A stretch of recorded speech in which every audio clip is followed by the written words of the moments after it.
పూరా లోకల్. నేను ఒకటే అడుగుతా ఉన్నాను ముఖ్యమంత్రి గారిని, 400 రూపాయలకు బస్తా ఎట్లొస్తుందో ఎక్కడి నుంచి వస్తుందో చెప్పాలి.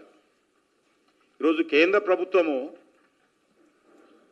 242 రూపాయలు, టోటల్ ట్రాన్స్పోర్ట్ కలిపి 266 రూపాయలు, 266 రూపీస్కు ఒక బ్యాగ్ ఇస్తున్నాము. ఎలా ఇస్తున్నాము? ప్రతి బ్యాగ్ వెనుక 2200 నుంచి 2400 సబ్సిడీ ఇస్తాము. ఒక బ్యాగ్ వెనుక కేంద్ర ప్రభుత్వ సబ్సిడీ 2200 నుంచి 2400 సబ్సిడీ వస్తుంది. అంటే టోటల్ కాస్ట్ 2650 రూపాయలు బస్తా. ఆల్మోస్ట్ బస్తా మీద ఏ కంపెనీ అయినా కూడా ఈ రేట్లు ప్రింట్ చేస్తుంది. కేంద్ర ప్రభుత్వ సబ్సిడీ ఎంత, టోటల్ బ్యాగు కాస్ట్ ఎంత, రైతులు చెల్లించాల్సింది ఎంత, ప్రతి ఎరువుల బస్తా మీద కంపల్సరీ ప్రింట్ చేస్తారు. మరి ఆ రకంగా 265 రూపాయలకి ఇవ్వాల్సినటువంటి బస్తా ఈరోజు రైతులకు అందుబాటులో లేదు. 400 రూపాయలు ఇస్తే ఎట్లా అందుబాటులో వస్తుందో చెప్పాలి ప్రభుత్వం.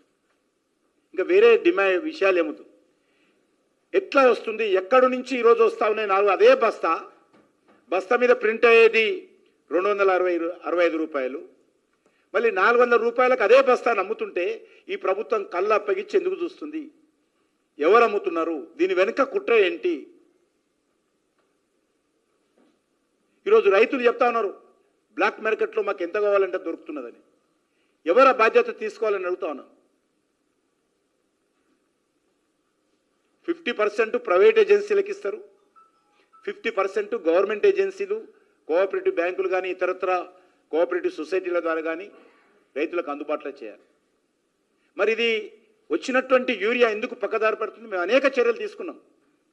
ఇది యూరియా ఒక బస్తా ఇస్తున్నామంటే నామోషిగా 250 రూపాయల బస్తా కాదు, అది 2500 నుంచి 2650 రూపాయల బస్తా.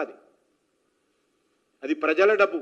నరేంద్ర మోడీ గారు ఇస్తున్నా అది ప్రజల డబ్బే, రైతుల డబ్బే. అది సబ్సిడీ ఇస్తున్నామంటే కేంద్ర ప్రభుత్వం ఇచ్చినా కూడా ప్రజల డబ్బే. అది ఆ రకంగా ఒక బస్తా బ్లాక్ మార్కెట్కి వెళ్తే ఎవరు బాధ్యత అని అడుగుతా ఉన్నా.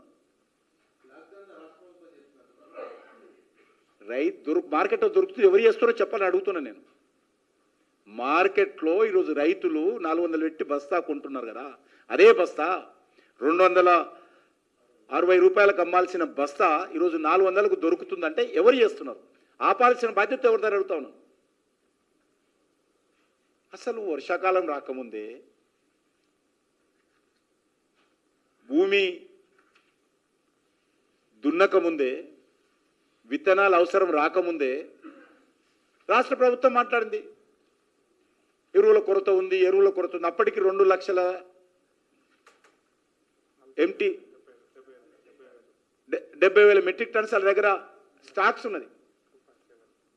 270 మెట్రిక్ టన్నుల స్టాక్స్ అప్పటికి ఉన్నది రాష్ట్ర ప్రభుత్వం దగ్గర. పాతది లాస్ట్ సీజన్ది, రబీ సీజన్ది ఓపెన్ స్టాక్ ఉంది రాష్ట్ర ప్రభుత్వం దగ్గర. ఉన్నప్పుడే ఇంకా కేంద్ర ప్రభుత్వం పక్కన ముందే స్టాకు కొరత అనే ఒక భయానకమైనటువంటి వాతావరణం సృష్టించారు. నేను అడుగుతా ఉన్నాను, నరేంద్ర మోడీ గారి ప్రభుత్వం వచ్చి 11 సంవత్సరాలైంది. ఈరోజు మీరు అమెరికాలో తీసుకున్నా, ఆస్ట్రేలియా తీసుకున్నా, లేక పక్కన ఉన్నటువంటి పాకిస్తాన్లో తీసుకున్నా, బంగ్లాదేశ్లో తీసుకున్నా, మలేషియాలో ఏ రాష్ట్రంలో తీసుకున్నా కూడా గత 11 సంవత్సరాలుగా 3-4 ఎరువుల ధరలు పెరిగాయి.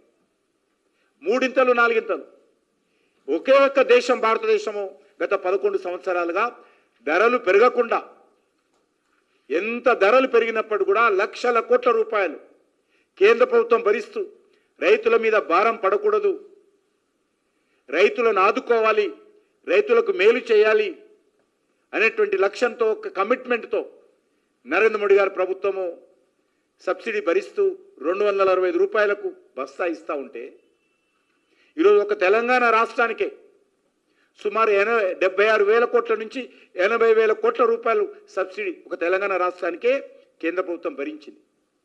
ఎరువుల మీద భరించి మేము అందుబాటులో తీసుకొస్తుంటే అసలు అవసరానికంటే ముందే కొరత అని ఒక భయానక వాతావరణం సృష్టించారు.